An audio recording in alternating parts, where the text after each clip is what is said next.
দর্শক, এখানে কিন্তু এই ঘরে ফেরা যে মানুষজন ছিল তারা কিন্তু আবার এই ঢাকার উদ্দেশ্যে রওনা হচ্ছেন।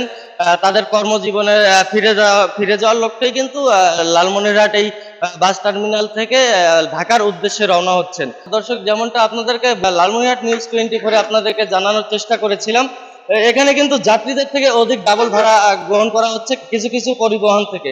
সে বিষয়ে সরাসরি জানাতে কিন্তু এই মুহূর্তে লালমনিরহাট সদর উপজেলার এই প্রাণকেন্দ্র যে রয়েছে মিশন মোড়, সেখান থেকে আপনাদের সাথে যুক্ত হয়েছি আমি শেখ আনিসুর রহমান রাজীব, সিফাত খানের ক্যামেরায়।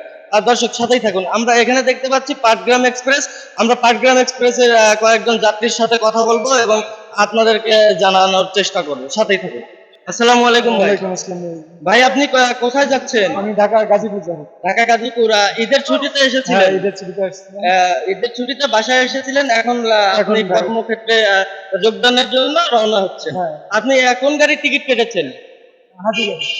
হাজি হাজি ট্রাভেল। হ্যাঁ, হ্যাঁ। আপনার ভাড়া কত নিয়েছে? আমার ভাড়া কম নিচ্ছে, আমি নিয়েছি কিন্তু 800 টাকা দিয়ে নিচ্ছি। 800 টাকা নিয়েছে ভাড়া। এই বাসটি কি গাবতলী পর্যন্ত পৌঁছে না, যাবে? না, এটা মহাবিল।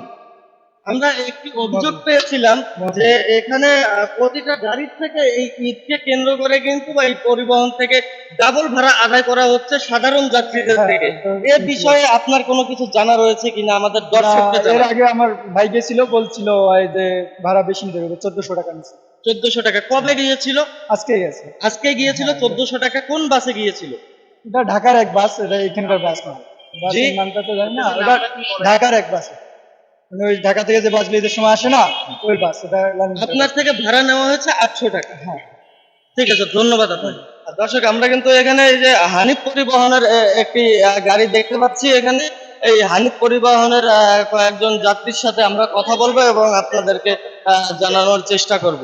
আপনি কি এই লালমনিরহাটে ঈদের ছুটিতে এসেছিলেন? হ্যাঁ, ঈদের ছুটিতে আসলাম আমি। এখন কি আবার আপনার কর্মক্ষেত্রে যোগদানের জন্য লালমনিরহাট থেকে ঢাকার উদ্দেশ্যে ঢাকা রওনা রওনা হচ্ছেন? দিছি, হ্যাঁ। তো আপনি এই ঢাকার উদ্দেশ্যে রওনা হচ্ছেন, কোন বাসের টিকিট কেটেছেন? হানিফ আমরা। হানিফ। হানিফ। হানিফের আপনাদের এই বাস ভাড়া কত টাকা রাখা হয়েছে? হানিফ আমাদের 1200 টাকা করে নিচ্ছে। আপনি 1200 টাকা দিয়ে হানিফের টিকিট কেটেছেন। কোথায় যাবেন আপনি? গাবতলী আমাদের। লালমনিরহাট মিশন মোড় থেকে গাবতলী গাবতলী, যাবেন। হ্যাঁ। 1200 টাকা আপনার থেকে টিকিট রাখা হয়েছে। ঠিক আছে, ধন্যবাদ আপনাকে। আপনার নামটা একটু বলুন। আব্দুল মালিক। আব্দুল মালিক। দর্শক, আপনারা যেমনটা শুনলেন, এই হানিফ পরিবহনে কিন্তু সাধারণ যাত্রীদের থেকে এই 1200 টাকা করে নেওয়া হচ্ছে প্রতিজন যাত্রী প্রতি। দর্শক, আমরা সামনে আরেকটি বাস দেখতে পাচ্ছি, সেখানে আপনাদেরকে গিয়ে যাত্রীদের সাথে কথা বলে আপনাদেরকে জানাবো। দর্শক, আমরা যেমনটা বুঝতে পারছি আর কি, সরকারি নির্ধারিত ভাড়াও তারা মানছে না কেন? কিসের গরমে তারা এরকম ভাড়া মানছে না? সরকারি নির্ধারিত জিনিস কেন তারা মানতে চাচ্ছে না? এই প্রশ্ন রয়েই যায় কিন্তু আমাদের। দর্শক, সাথেই থাকুন। আমরা আরো একটি বাস কাউন্টারে যাব এবং সরাসরি আপনাদেরকে যাত্রীদের দুর্ভোগের কথা জানাবো। আর দর্শক, আমরা এখানে কিন্তু আরেকটি গাড়ি দেখতে পাচ্ছি, বাস। এটি নাম হচ্ছে কিন্তু হযরত শাহজালাল শাহপরান পরিবহন। এই পরিবহনের যাত্রীদের সাথে আমরা কথা বলে জানবো তারা কি কোনো দুর্ভোগ পাচ্ছেন কিনা। আপনি এই বাসের টিকিট কত করে কেটেছেন? 1400 ভাই। জি, 1400। এটি হচ্ছে হযরত শাহজালাল শাহপরান পরিবহন লিমিটেড। আপনি এই লালমনিরহাটে এসেছিলেন ঈদের ছুটিতে, এখন কর্মক্ষেত্রে যোগদানের জন্য ঢাকার উদ্দেশ্যে রওনা হচ্ছেন এই পরিবহনে করে। হ্যাঁ ভাই, জি ভাই। আপনার থেকে এই টিকিট কত রাখা হয়েছে? 1400 টাকা ভাই। 1400 টাকা। সেখানে 800 টাকা ভাড়া হওয়ার কথা। আপনি 1400 টাকা দিয়ে সচেতন একজন নাগরিক হিসাবে 1400 টাকা দিয়ে টিকিট কাটলেন কেন? ভাই এরকম তো নিবে না ভাই, এখন আমাদের তো যাইতে হবে, এখন কাজ তো করা লাগে এখন।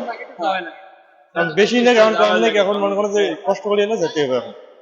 দর্শক, শুনলেন এই যাত্রীদের দুর্ভোগের কথা কিন্তু আপনারা শুনলেন। এই বাস এই মালিকরা কিন্তু অযথা সরকারি নিয়মকে ভঙ্গ করে কিন্তু ভাড়া বাড়িয়ে দিয়ে সাধারণ যাত্রীদের কষ্ট দিচ্ছেন। আমাদের কিন্তু একটি প্রশ্ন থেকে যায় যে কেন এই সাধারণ যাত্রীদের কষ্ট দেওয়া হচ্ছে এবং তাদের পকেট খালি করা হচ্ছে। দর্শক, আমরা লালমনিরহাট জেলা প্রশাসনের দৃষ্টি আকর্ষণ করে আকুল আবেদন জানাচ্ছি যেন এই বিষয়টি তদারকি করে সঠিক তদন্ত করে সঠিক বিচার করা হয়। কেন যাত্রীদের থেকে ভাড়া বেশি নেওয়া হচ্ছে, কি কারণে নেওয়া হচ্ছে, এর জবাবদিহিতাও চাই আমরা। আপনি এই গাড়ির যাত্রী? হ্যাঁ, হ্যাঁ। আপনি কোথায় যাবেন? আমি তো যাবো, চান্দুরে যাবো। চান্দুরা। আপনার টিকিট কেটেছেন? হ্যাঁ। ভাড়া কত রাখা হয়েছে 1400 টাকা নেওয়া হয়েছে। 1400 টাকা হ্যাঁ। চান্দুরা এখান থেকে। ঠিক আছে, আপনার নামটা কি? মোহাম্মদ শফিকুল ইসলাম। আপনার বাসা লালমনিরহাটের কোথায়? ভেলাবাড়িতে। ভেলাবাড়িতে। আপনি ঈদের ছুটিতে এসেছিলেন? ছুটিতে আসছে, এখন কর্মক্ষেত্রে যাওয়া লাগে।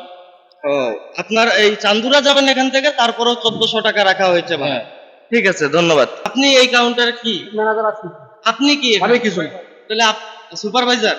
রেস্টার আর কি, গাড়ির রেস্টার। ও আচ্ছা, আপনি কি যেন বলতেছিলেন, একটু বলেন আবার। আমি বলছিলাম যে সরকারের রেট যেটা 960 টাকা, এরকম 960 টাকা 1000 টাকা রেট। ঈদের আগে ভাড়া দিয়েছে 400-500, একটা ফাটাফাটি দিয়েছে 600 টাকা। আসছে গাড়িটা খালি, আসার সময় 300-400 টাকা আসে যাত্রী পার যাত্রী। তখন তো আপনারা আসেন না মিডিয়াতে, যে দেখি তো খারাপ মার্কেটে কত করে রেট নিচ্ছে, কত দিয়ে টিকিট কাটছেন। খালি ভালো মার্কেটটাই সবাই দেখে, এটিতে 3-4 দিন হয়তো ভালো মার্কেট থাকে।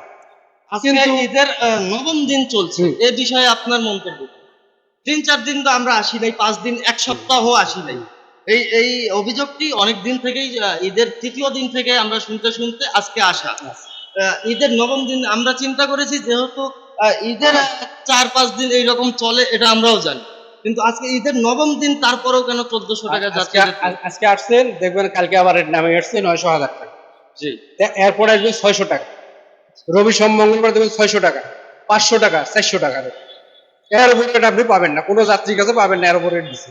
তখন আপনি আসবেন ঈদের 5 থেকে 7 দিন, এই যে শনিবার আজকে, আপনি গত বৃহস্পতিবার বা শুক্রবার বা শনিবার আসেন, তাহলে তো বুঝতে পারবেন যে কেন গাড়িগুলো রেটগুলো বেশি নিল, কি কারণে ঈদের এই মনে করছে 4-5 দিন রেটটা বেশি না।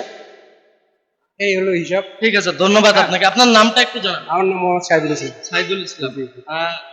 আপনি এখানকার স্টাফ? জি জি জি হযরত শাহজালাল শাহপরান। জি জি ঠিক আছে, ধন্যবাদ আপনাকে। দর্শক, তাদের ভাষ্য যেমনটা আমরা শুনলাম এবং আপনাদেরকে শোনালাম, তারা বলছেন কিন্তু যে এখানে গাড়ি ফাঁকা আছে, যাওয়ার সময় হয়তোবা যাত্রী পুরোপুরি থাকলেও আসার সময় যাত্রী পাচ্ছে না তারা, সেরকম।